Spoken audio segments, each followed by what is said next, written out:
right? I think for too long we've talked about innovation and like programmatics and operations as two completely separate things, and we failed to effectively, create that Venn diagram where you can move between the two. I would emphasize strongly that the aim point here is very, very near term. It's in the next 18 or 24 months. What are like near term things we can be doing, like tactical actions that are going to move that needle? And that's why this commission is so incredibly important. When you look at the people on it, first of all, you gathered a bunch of people that in the past people would have said somewhere along the way, that's illegal. You can't put industry people, government people, former government people, venture capital, private equity, all in the same commission.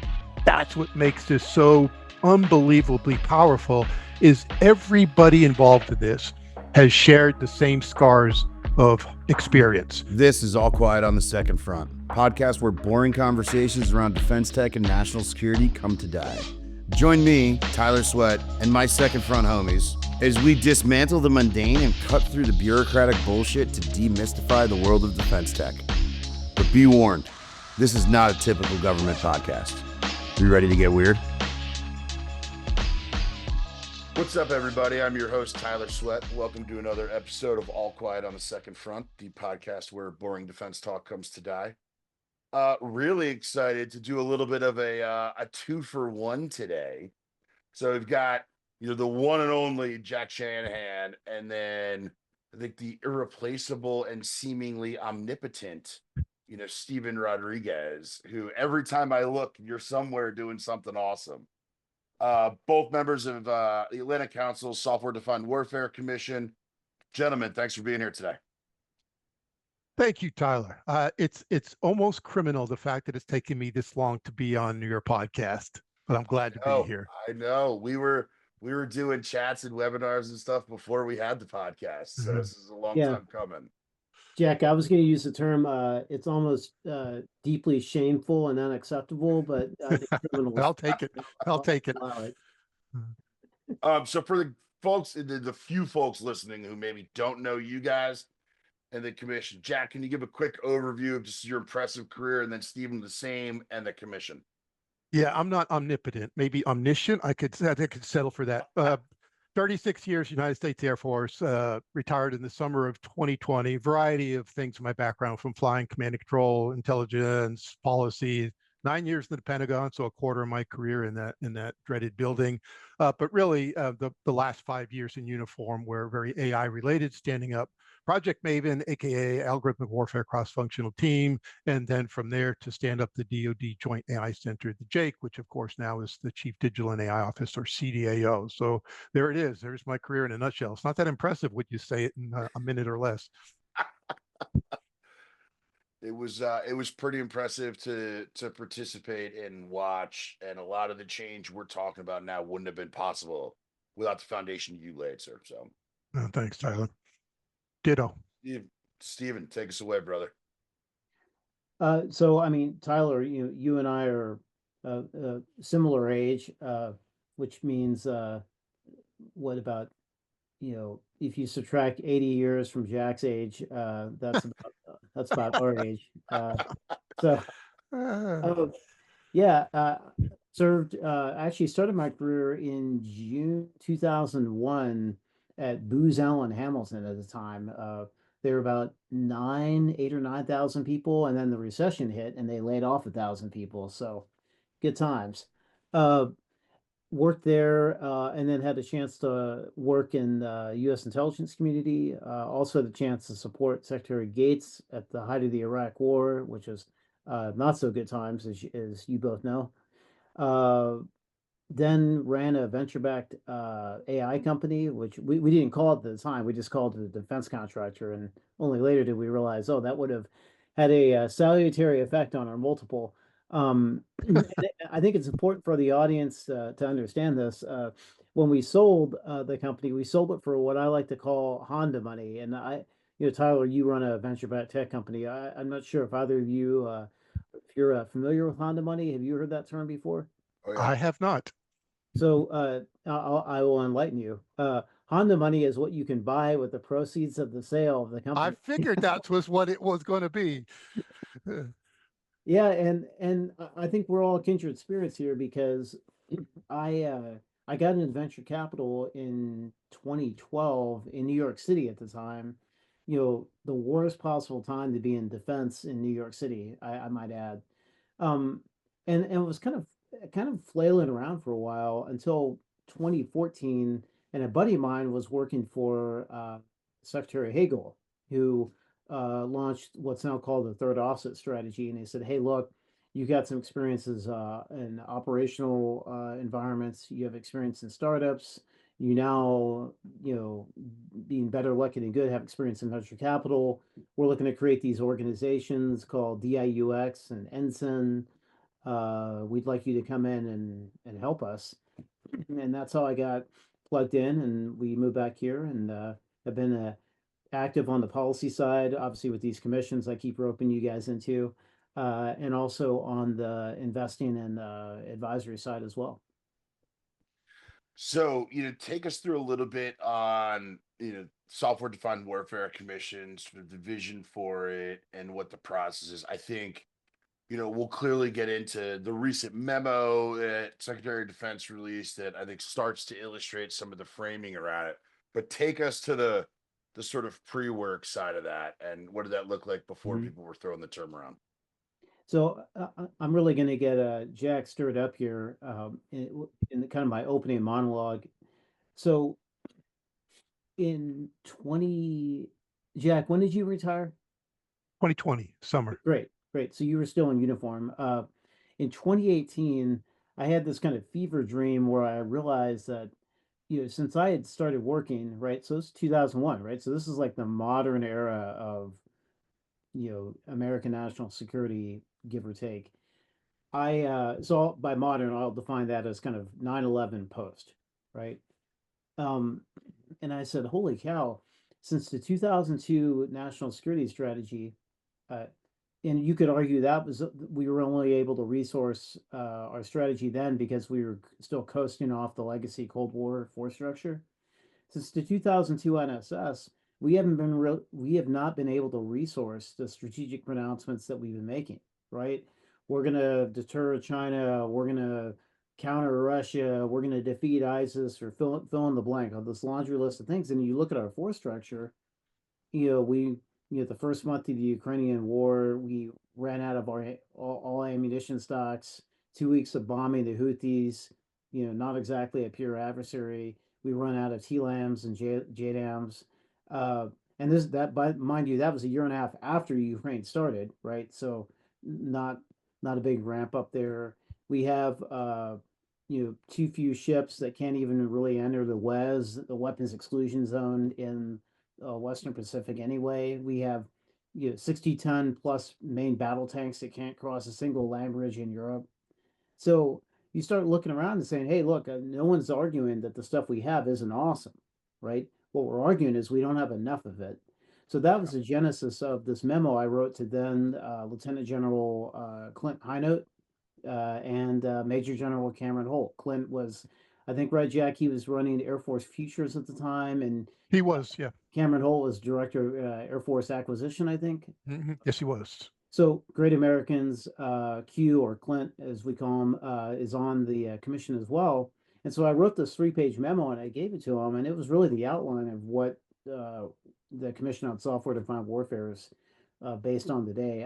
I can get into our lines of effort later, but I'll turn it over to Jack to kind of agree or disagree with me on what exactly is software defined warfare. Yeah, Yeah, the road great. to it and the definition of, Jack, from your vantage point is interesting too. Well, the road to it is very. It's just as Stephen has laid out, but I'll say for me very personally, and both of you, of course, know Nan Mulchandani, and the serendipitous hiring of him as the chief technology officer into the JAIC, the first CTO at the time. And here comes somebody in the door that actually understands software. The rest of us pretended to. I did only by learning it the hard way in Project Maven, but I had a team of people that didn't understand commercial software best practices. They just hadn't been exposed to it. So Nan comes in, spends spends his time there. And between the time where he left there and then ending up at the CIA as the CTO, wrote this thing called Software Defined Warfare, architecting the DoD's transition to the digital age, based on everything he said we need to get right in DoD. I say I co-wrote it, but not really. I kind of did the editing of it, all his ideas. And the sad part of that report, and it's really good, I think, Stephen modeled a lot of this after some of the things in there. Anybody in commercial software industry would read it and say, you're kidding me. You're not already doing all those things. How far behind are you? And sad to say, until very recently, we were that far behind. So that's really why I had such an interest in it, getting an exposure to every day. The things that I saw first in Project Maven about working with commercial companies and how fast they could bring technology in, and the fact that we were then putting out minimal viable product to the user, including the user in these conversations from the beginning, plus the designers, the developers, the company, sometimes up to and including the CEO of a startup company, the testers, the lawyers, all together in these cross-functional teams. From that into the JAIC and saying, okay, we figured out bits and pieces of that, but now bringing it to scale. And that's why this commission is so incredibly important. When you look at the people on it, first of all, you gathered a bunch of people that in the past people would have said somewhere along the way, that's illegal. You can't put industry people, government people, former government people, venture capital, private equity, all in the same commission. That's what makes this so unbelievably powerful, is everybody involved in this has shared the same scars of experience. And that's, we all know what right looks like. And we can get into the report saying sort of, here's the world as it is, here's the world as it should be. But we all sort of have the same impression. And the last thing I'll say is, some people will say, well, what's different about this? Well, first, it's exclusively focused on this idea of software-defined warfare. And two, we do want to echo all those things that have gone before, because people start paying attention eventually when you have this mass of effort all saying the same things, and Congress really is paying attention to this. So that's sort of how we got to where we are today. Yeah, I think it is, and I think it's an important footnote or data point, that it is meant to not just be one of n sort of commissions and studies. It builds on and draws from a lot of the work that's already been done, and tries to sort of focus that down on, how do we think about like upgrading legacy hardware and new software? It's not ignoring the reality in there. How do we think about not just the development, but the procurement, the deployment of new, software centric, hardware enabled systems? And then how do we integrate software in and sort of get that operational utility, right? I think for too long, we've talked about innovation and like programmatics and operations as two completely separate things. And we failed to effectively, create that Venn diagram where you can move between the two. I'd be curious, as you guys think about, those kind of three areas, what are some of the big ticket kind of, recommendations, focus areas, takeaways, that as folks are looking to the future and they're seeing new memos come from the department, they're seeing an increasingly sort of hybrid software hardware sort of integration requirement, they're seeing an increased demand for velocity. What is that report? How can the report and the commission start to sort of guide them a little bit? Well, Go Jack or go Stephen. Yeah, go. Well, let me tee up Jack here. An important lens of analysis, because I love what both of you were saying about, okay, why is this different? I often joke and frankly horrify my Atlanta council colleagues, because I'll theatrically hold up a piece of paper and I'll be like, oh great, another PDF, like no one needs that. And frankly, not a number of people have told us like no one reads them anyway. That's why our previous commission, I think our final report or the interim report was 14 pages, I think, including headers and fillers. The aim point here is very, I won't call it the Davidson window, but it is extremely near term. Again, fostered by the realization that we're all going to be dead or speaking Mandarin by 2030, right? You see these ridiculous think tank reports and studies about the Air Force or the Army at 2032 or 2040, and I'll just scratch my head and I'll say, are you kidding me? Like, you can't put, we're not putting anything in the water or in the air or in the ground. I saw Stacy Pettyjohn had an excellent article about air power and foreign affairs yesterday, I think it was. So I would emphasize strongly that the aim point here is very, very near term. It's in the next 18 or 24 months. What are like near term things we can be doing, like tactical actions that are going to move that needle? You know, the planners and everyone else, they're going to work on the, you know, long-term budgeting, long-term programmatics. That's great, right? But we also realize that the enemy is at the gate. The enemy is at the gate, and this is we can't comfort ourselves in our kind of 5 or 10 year plans as if those are going to save us. So we need to look at like what can we do right now to tend to our own home, uh, to ensure that we have the war making capability that we need, and that starts and ends with software, right, Jack? Yeah, 我会说一点儿中文. So I'm already getting a head start on learning that Mandarin. I'm just preparing for the future. But look, the three of us share the vision here. Tyler, you live this as a CEO of a company that does Right. this every day, and Stephen been doing this as you described for damn 20 years. But what's what we found? Not many other people in Department of Defense have shared that same vision. So this cultural shift from hardware capital systems, big capital weapon systems, to this idea of, look, hardware is always important. Nobody in this commission would ever argue to the contrary. But the idea of a software centric world and hardware enabled is the best of both worlds. And that's what the commission lays out in three processes. It's like, how does software make legacy systems better? As I like to say, it's not AI or javelins, it's AI and javelins, and eventually AI in javelins. So making legacy systems better, which we live firsthand in Project Maven. Hard to do, but it's doable. But then the second big piece of this is to the future. Everything we build in the future should be designed with the idea of software centricity in mind from the get-go. Every program office starts with that, sort of going in argument, and it builds a wrapper of hardware around it and be so much better off. And then the third one is, it's obvious, but I think it's still taking time for people to see the return on investment. These capabilities will bring operational effectiveness and operational efficiencies, to include all these backroom things that don't get headlines, but I think are there for the taking in the immediate term. So I think that's really the power for this report. As you said, Stephen, it's like 25 pages, and there's only 9 recommendations. Even I, with a lot of work, could remember 9 things in the course of an hour or so. Yep. Yeah, and Well, Tyler, to your question, like to kind of the wave top level, you know, recommendations are like my children, right? I don't have favorites. I just choose to call out certain ones. One is now, and admittedly, like we're dating ourselves here, right? Like it's, mid-March, who knows what's gonna, what DoD will look like tomorrow. But two examples for the listeners. One is mandating a central data repository. The listeners may be shocked to know there is no central enterprise data repository right now. So we think there should be, and that's a central data collection point for DoD data.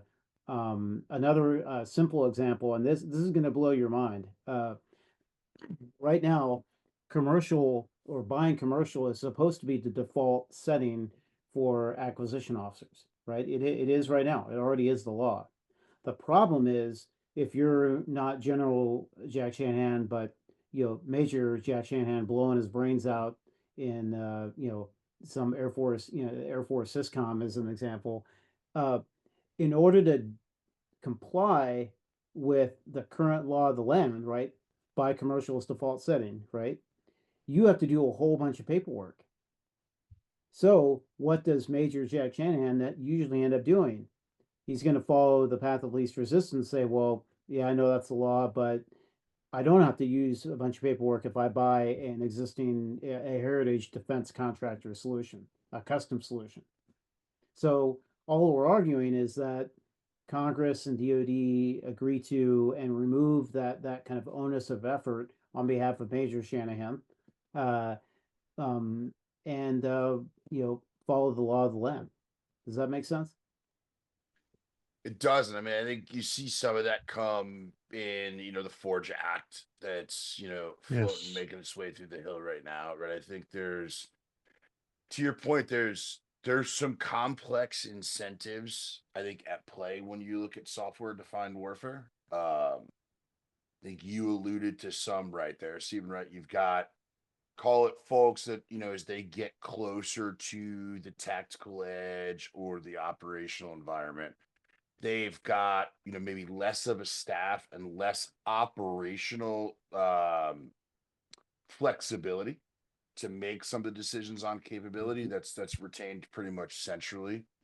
And then, to your point on sort of like legacy defense contractors and staff, like, majority of those program offices are staffed by companies. It doesn't mean they're bad companies, but their incentives do not point them at bringing on technology. Their incentives point them on, hey, we need to study things, or we need to maybe go build something new, or we'll integrate.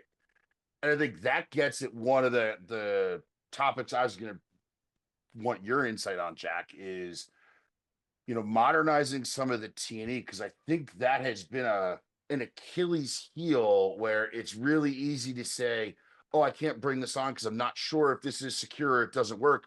So I'm going to give it to an integrator who's going to spend 12 months looking at it. Yeah. They're going to tell me it works on month 13, but I'm now a year past my requirement for it. How do we sort of like square that circle there? Yeah, thanks, Tyler. It's such an important point. Like the DoD for 70 years has spent hundreds of billions of dollars on hardware test and evaluation infrastructure. It's actually really good at hardware T&E. As I used to say, every time I got into the cockpit of an airplane, I was very comfortable knowing that thing had been through test and evaluation, development test, operational test. There was a test squadron. The people in that test squadron, we knew, we trusted. By the time they turned it over us, we were good. What we don't have as much as, and this is the report brings this out very well, in building a better test infrastructure that in essence, getting back to one of Stephen's points about data repository, digital infrastructure, that's designed also for the software piece of it. And this is where it kind of gets interesting and a little bit more complicated, but I really don't think very complicated at all. Hardware testing, software testing, and then integrated hardware software testing. What we have to ensure is that the software can keep going at the speed of operational relevance, as we say, even if the hardware has to go a little slower sometimes because hardware has its certain requirements, life and death, and all these other things. But what we have shown, beginning with Project Maven, and one of the smartest, most talented people I've ever known, Jane Pinellas at Johns Hopkins, built our T&E sort of community of interest in Maven. I stole her away. She told that story last week. I wish I had more credit of taking her, but she was willing to come over and built this DoD-wide community of interest because there wasn't one on doing AI and software. So I think what now we're getting closer to figuring out what right looks like, but we really have to get the speed of this. I think some people have a tendency to say, that T&E is going to slow us down. Not if you do it right. You can go fast and do it right, and then really focus on the hardware software combination is really what makes the weapon system itself. So there's still a lot of work to be done on this, to include working with companies. And the report even talks about this, is saying, hey, what if there's some sort of certification that a company can come to the table and said, here's our gold standard results. We didn't have that with companies, so we had to sort of make sure, do some level of oversight. But I think that's some sort of future. I don't want to get into the cyber compliance, which I know people have a lot of passionate thoughts about, but I will say for T&E, there are other things we should be thinking of, but it's very promising. We just got to get away of old think and think of how fast does commercial industry move when it comes to testing their software. Really fast. Yeah, I'm going to ask you, it's sort of an unscheduled, unplanned question because I'm curious for both of you, and you can respectfully pass on it if you want to. New administration, mandate for change, new leadership coming in. You're seeing a bunch of sort of moving pieces in areas like innovation, some of the non-traditional sort of lines of funding, right? You're seeing a push for flatter kill chains. When you guys look at the department, and Jack will laugh because I think I've asked him this 100 times, right? If I am a startup or a non-traditional, let's call me a commercial software company on the outside, where do I look for a technical leader? Like, what is the lighthouse from it. So when we talk about, hey, the DoD should, you know, change its approach to T&E or data repository, or how it buys software, or things like derivative works, its relationship with, who's the standard bearer there? Yeah, I I'll don't know start. the answer, which is why I asked. I'll start, and Stephen can follow on. But I hesitate even to answer because I'm not. We have a disconnect in the department. So as you just alluded to, Tyler, we're actually seeing signs of hope in terms of like a memo that says you will go out and use the software acquisition pathway, which is one of the core recommendations in the report. This is how you move faster. But we also need leaders who understand what that even means.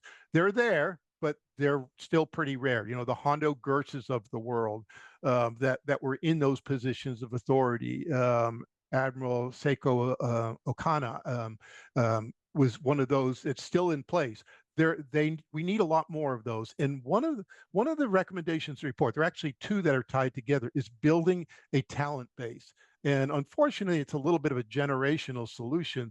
What we're hoping today is those lieutenant colonels, what we call the O5s of today, are going to be those general and flag officers of tomorrow that will be those beacons, that will be those lighthouses. So it's going to be some effort right now. And like always in the department, and you and I have talked about this as well, Tyler, and Stephen knows this very well from working in the department, some of this has to be forced upon the department. It won't happen by itself. You have to go to certain leaders and say, here are your measures of effectiveness and success. Come tell me that you've done this, or we're going to have a follow-on conversation that might not be as gentle as that first conversation. So they're there, but we really need a lot more of them, especially in the program offices, because I think that's the center of attention for a lot of this work. Stephen, over to you for your thoughts on it. I would say Justin Finelli, CTO, right? CTO for the Navy. Admiral Kano, and I've also had Admiral Weeks, Todd Weeks, PEO Strategic Sub, on the Navy side. On the Air Force side,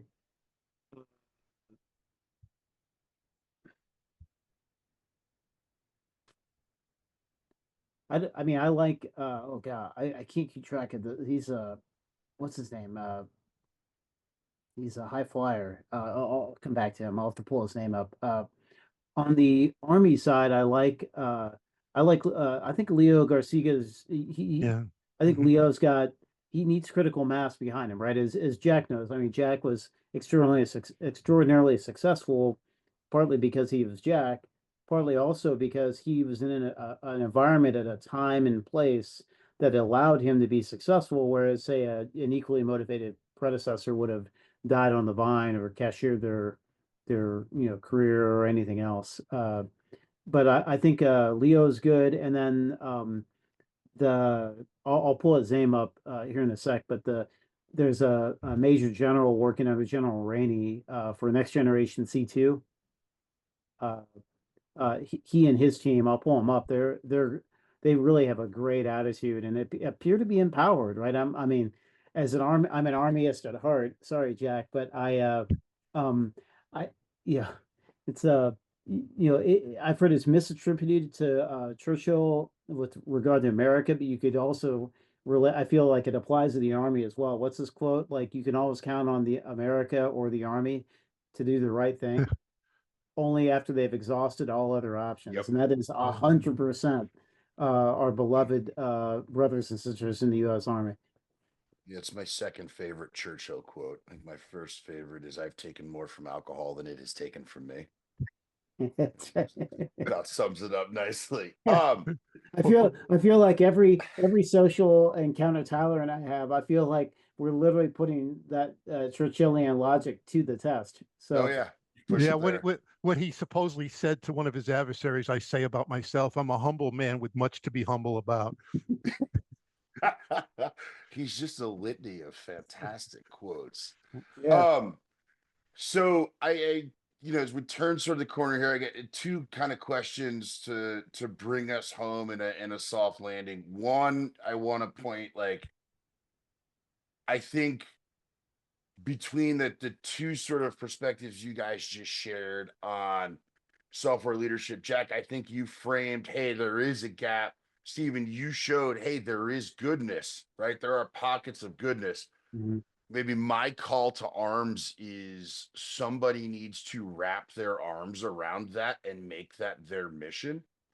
Because if we are left to depend on the hopefully there's good nuggets out there that will be empowered, I think we're kind of doomed. Agree. And I think that is where you've got some opportunity, whether it's the new secretary, whether it's, the regulatory and the legislative, the congressional committees, how they're thinking about reporting and what we're looking for. But we've got to start to flatten some of that. So where I'll sort of go, one question is going to be sort of, as we went through and we had an unbelievably sort of diverse constituency, Jack, as you alluded to, as part of this commission. First question is sort of, what's that one takeaway that maybe you weren't expecting? That something surprised you, either a perspective or a participant or a topic. We'll start there, and then I'll take us home on the last one. So I would say for me, it was, we tend to sit in our individual worlds and forget, there's other people out there. When you bring the people on this commission together and found that we did all have almost the same vision. The difference is, I would say, we're on the margins because some of us just didn't think about, well, wasn't quite thinking about that. And so we gained from each other.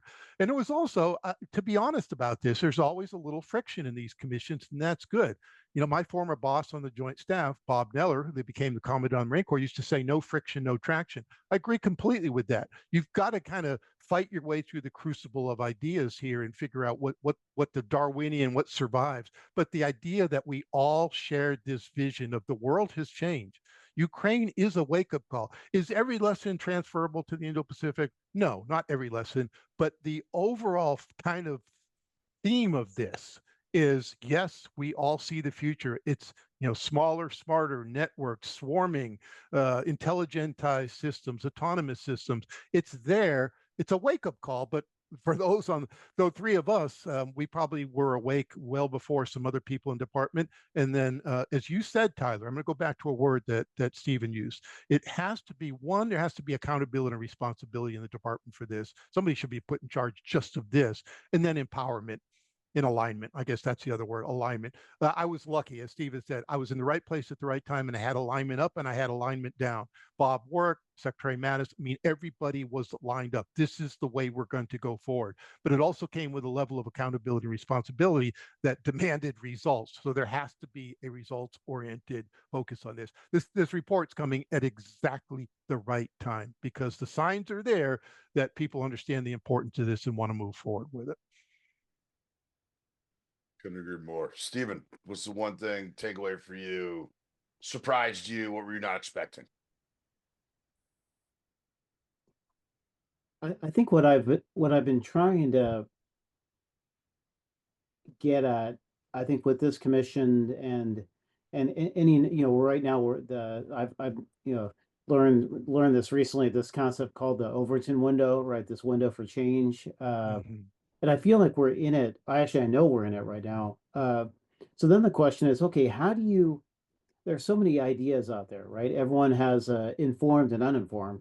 So how do you take an idea or a concept, a strategy, whatever, and drive it into reality, right? Ensure that it actually, when it hits, or makes contact, it actually detonates and doesn't end with a dull thud like all the other brilliant ideas out there. So I think the thing I've been, I think, surprised or maybe eagerly awaiting is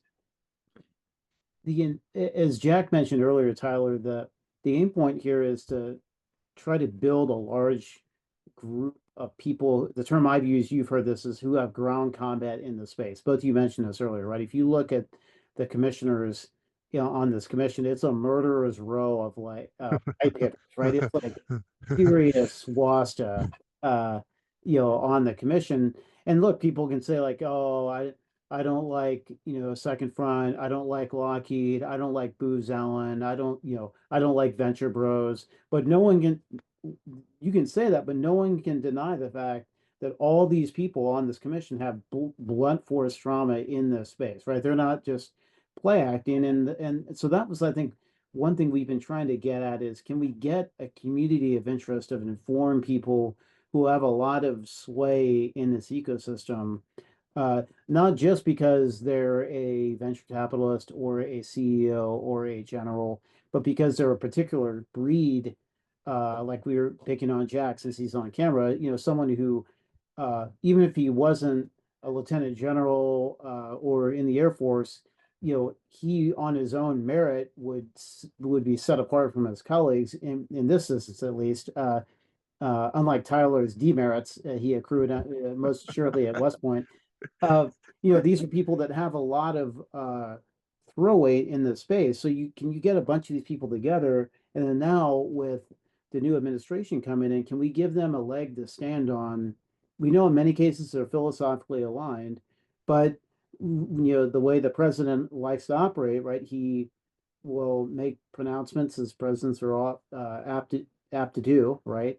So then, how do we help them resource those pronouncements, resource those executive orders, resource the forthcoming national security strategy uh, in a way that makes us all safer? And I think your question, what am I surprised or maybe looking forward to is how many of these dumb ideas that we're putting out there, how many of these can we get incorporated and adopted? The previous Innovation Commission, 7 of our 10 recommendations were adopted and are U.S. law now.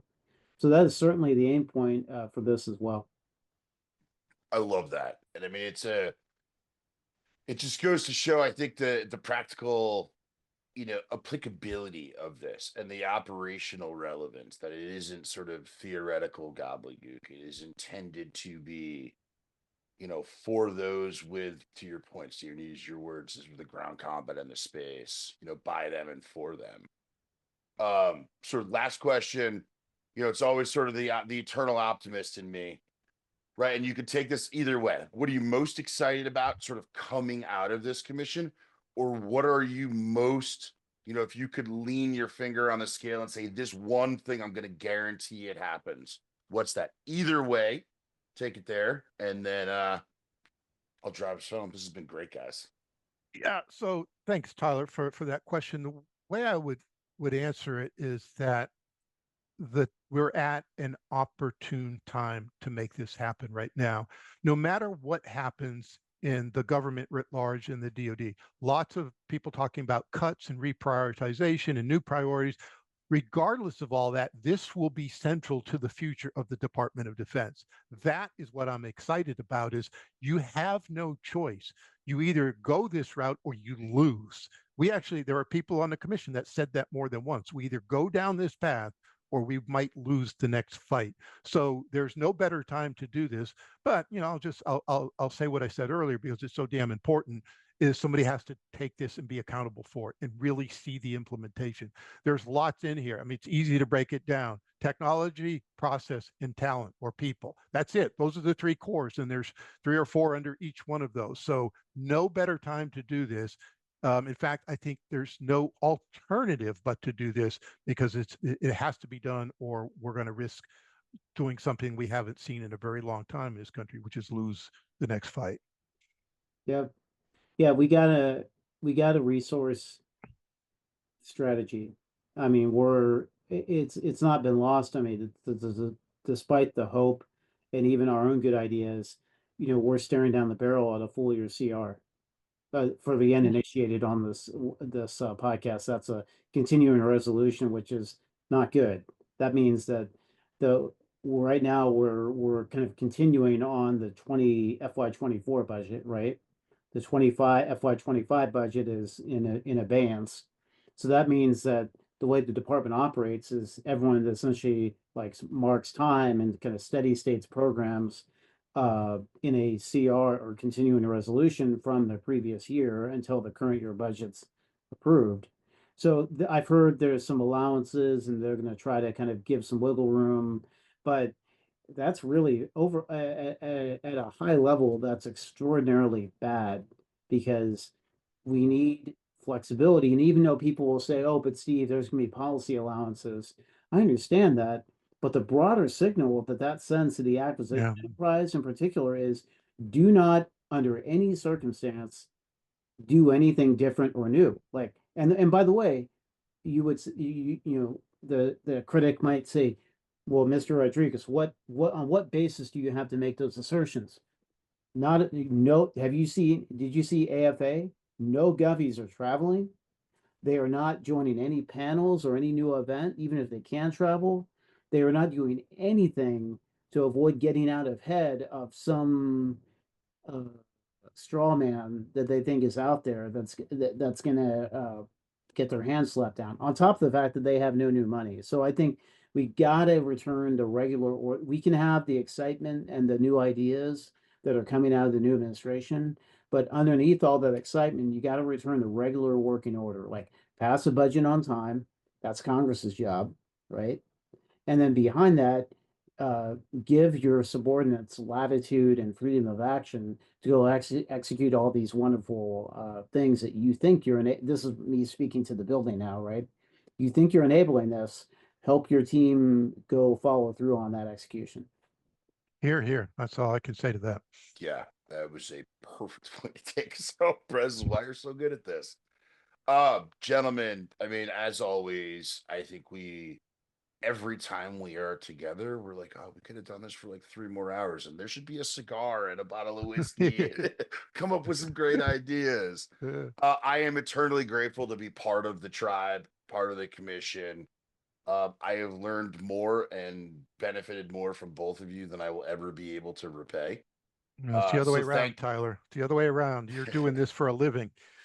Yeah, yeah. We'll share. We'll on another episode. We'll share that time. You and I and a bunch of others on the commission. We're in Eric Schmidt's pool up in upper New York City, or upper where I don't even know where that was, but that was an Cornwall. auspicious start for sure. Yeah, no, but I mean, listen, like this is important work, and right, like hard work for hard people. So grateful to be a part of it. Thank you both for spending some time today. I'm excited to share more of this with the masses, and thanks to everybody for tuning in. Cheers.